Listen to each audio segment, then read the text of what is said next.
हम मीनू झा गोर लगै छी समस्त मिथिलावासी के। एकटा विवाह गीत सीता सम्मर ल के उपस्थित छी।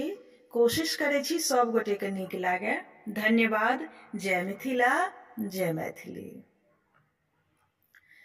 काने काने सीता पतिया लिखल दियानो राम के रे हाथ है। दियानो राम के रे हाथ है। पातर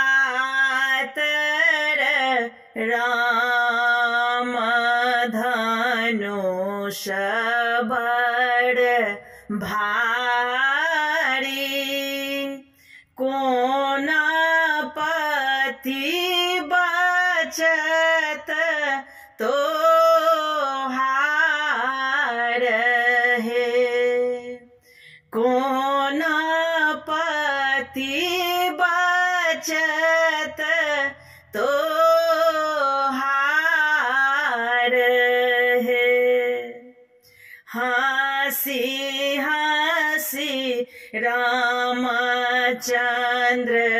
पतिया पढ़ाई छथि। किए सीता गेली अगोताइयो।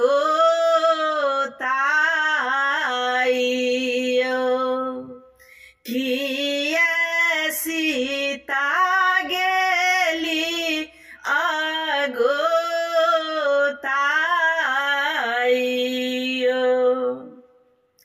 ई शब्द सुनी राम धनुषा उठाओल।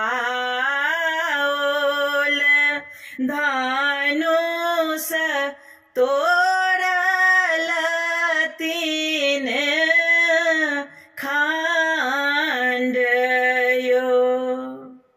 खुशी भेला बाप खुशी नागर लोक सब।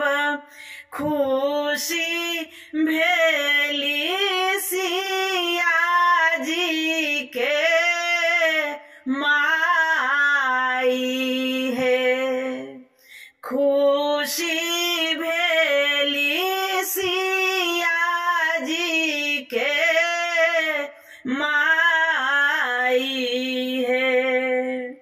भेल ब्याह सीता बेटी के आई। रामचंद्र भेला जमाई है। राम